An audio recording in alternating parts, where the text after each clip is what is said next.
ஆண்டவராகிய இயேசு கிறிஸ்துவின் நாமத்தினால் இந்த வெள்ளிக்கிழமை காலையில் உங்களை சந்திப்பதில் ரொம்ப சந்தோஷமாக இருங்க. மறுபடியும் உங்களுக்கு சொல்கிறேன், சந்தோஷமாக இருங்க. இந்த வாரம் ஃபுல்லாக என்ன தியானிக்கிறோம் அப்படின்னா, சிக்கிக்கொண்ட என்னை விடுவிக்கிறவர், மாட்டிக்கொண்ட என்னை விடுவிக்கிறவர்.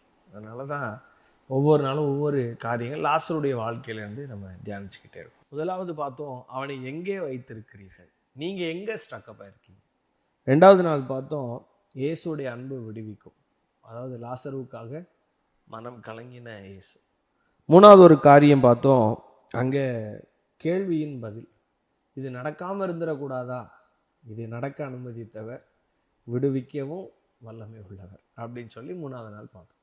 நாலாவது நாள் இன்னைக்கு என்ன பார்க்க போகிறோம் அப்படின்னா, அங்கே நம்ம வாசிக்கும்போது 38வது வசனத்தில், அப்பொழுது இயேசு மறுபடியும் தமக்குள்ளே கலங்கி கல்லறையிடத்துக்கு வந்தார். அது ஒரு குகையாக இருந்தது, அதன் மேல் ஒரு கல் வைக்கப்பட்டிருந்தது. இப்போ நம்முடைய வாழ்க்கை எப்படி இருக்குது அப்படின்னா, ஐ டோன்ட் நோ ஆண்டவர் யார்கிட்ட பேசிகிட்டு இருக்கிறாருன்னு எனக்கு தெரியல. ஆனால் யார்கிட்டையோ ஆண்டவர் இந்த வாரம் பிரத்யட்சமாக ஆண்டவர் வெளிப்படையாக பேசிக்கிட்டு இருக்கிறார். நீங்கள் சம்வேர் ஸ்டக்கப் ஆனதோடு இல்லாமல் சத்ரு ஒரு கல்லை கொண்டு வந்து வச்சுட்டான்.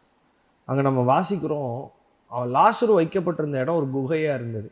இப்போ ஆண்டவர் டைரெக்டாக ஆக்சஸ் பண்ணுவதற்கு அது தடையாக இருக்குது. ஆண்டவர் உள்ளே போய் டக்குன்னு ஒரு வார்த்தை சொன்னோன்னே வெளியே வருவதற்கு, இல்லை இப்போ உள்ளே போய் ஆண்டவர் தொட்டு சுகமாக்குறதற்கோ, உயிரோடு எழுப்புவதற்கோ, இல்லை ஆண்டவர் சொன்ன உடனே லாசரு வெளியே வருவதற்கோ முடியாத ஒரு சூழ்நிலை. ஏன் அப்படின்னா, ஒரு கல் வைக்கப்பட்டிருக்கு. இந்த கல் என்னவா வேணா இருக்கலாம். அது நம்முடைய பாவமாக இருக்கலாம். நம்முடைய பாவமே நமக்கும் அவருக்கும் இடையில் என்ன செய்யுது, பிரிவினையை உண்டாக்குகிறது. நம்முடைய மீறுதல்களாக இருக்கலாம், நம்முடைய வேத வாசிப்பு குறைவாக இருக்கலாம், நம்முடைய ஜப குறைவாக இருக்கலாம். இந்த கல் என்னவா வேணா இருக்கலாம். அதான் நம்ம வாசிக்கிறோம்ல, ஆண்டவரை காட்டிலும் நேசிக்கிற ஒரு விஷயம் கூட அது பாவமாய் மாறுது, விக்கிரகமாய் மாறுது. ஒருவேளை உங்கள் மனைவியே உங்களுக்கு ஒரு கல்லா இன்னைக்கு ஆண்டவருக்கு உங்களுக்கு இடையில இருக்கலாம். இல்லை ஒருவேளை உங்களுடைய கணவன் அப்படி இருக்கலாம், இல்லை உங்கள் பிள்ளைகள் அப்படி இருக்கலாம். வேற ஒன்றும் இல்லை, அவங்க உங்களை தடை பண்ணுறாங்கல்ல, நீங்கள் அவங்க ஆண்டவருக்கு மேலே அவங்கள நேசிக்கிற ஒரு அனுபவமாக இருக்கலாம். என்னவா வேணா இருக்கலாம், இந்த கல் புரட்டப்பட்டே ஆகும். அதான் நான் சொன்னேன், இந்த வாரத்தில் ஆரம்பிக்கும் போது சொன்னேன், சில காரியம் ஆண்டவர் செய்வார், சில காரியம் நம்ம மூலயமாக செய்யணும்னு ஆண்டவர் விரும்புவார். இப்போ இந்த கல் புரட்டப்பட வேணும். ஆண்டவர் சொல்கிறாரு, இந்த கல் இருக்கிற வரைக்கும் லாசரு வெளியே வர முடியாது.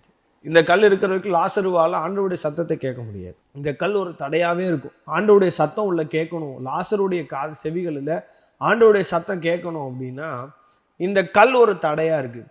ஆண்டவருடைய சத்தம் உள்ளே போகிறதுக்கு தடை என்ன அப்படின்னா இந்த கல். உங்களுடைய வாழ்க்கையில் ஆண்டவருடைய சத்தம் கேட்கணும் அப்படின்னா ஒரு தடை இருக்குது. ஏன் கேட்கல அப்படின்னா ஏதோ சம்திங் தடையாக இருந்துக்கிட்டே இருக்குது. நம்ம தானியலை குறித்து வாசிக்கும்போது, தானியல் 21 நாள் ஜெபம் பண்ணால் அந்த ஜெபத்துக்கு பதில் வர முடியாத அளவுக்கு வானமண்டலத்தின் லோகாதிபதி என்ன செஞ்சான்னா தடை பண்ணிக்கிட்டே இருந்தான். அப்போ 21 நாள் ஆல்ரெடி அவன் ஜெபிக்க ஆரம்பித்த முதல்ல பதில் வந்துருச்சு. ஆனால் 21 நாள் தடை பண்ணியிருக்கான். அப்போது உண்மையாக உத்தமமாக வாழ்ந்த தானியலுக்கே தடை இருக்குது அப்படின்னு சொன்னால், நம்ம உண்மையாக உத்தமமாக வாழ்ந்தோம் அப்படின்னா நமக்கு ஒரு தடை சத்துரு கொண்டு வருவான்.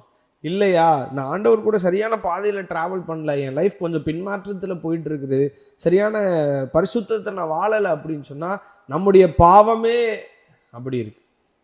நம்முடைய பாவமே அவருக்கும் நமக்கும் இடையில் ஒரு பிரிவினையை உண்டாக்குகிறதா இருக்குது. அப்போது அந்த தடையை நம்ம தான் மாற்றணும். இப்போ எனக்கும் ஆண்டவருக்கும் நடுவில் ஒரு கல் இருக்குது அப்படின்னா அதுக்கு காரணம் நான், என்னுடைய பாவம், என்னுடைய மீறுதல் அப்படின்னா அது நான் தான் மாற்றணும். இல்லை அந்தகார லோகாதிபதி அப்படின்னு சொன்னால் இவருக்கு வல்லமை உள்ள அதிகாரம் உள்ள சத்தம் இருக்குல்ல, ஆண்டவருடைய சத்தம் காதே சொனாதிரத்தை அதிரப்பணும். கர்த்தருடைய சத்தம் லீபனோனின் கேதுருக்களை முறிக்கும். கர்த்தருடைய சத்தம் என்ன செய்யுமா, பெண்மான்களை ஈன பண்ணுமா. அப்படி வல்லமையுள்ள சத்தம். இந்த கல் ஒரு மேட்டர்னு நினைக்கிறீங்களா? சத்துரு கொண்டு வருகிற தடைகளை உடைப்பதற்கு இந்த அதிகாரம் உடையவருடைய சத்தம் வல்லமை உள்ளதாக இருக்குது. அசால்ட்டாக உடச்சி போட்டுரும். அதை பற்றியே கவலைப்படாதீங்க.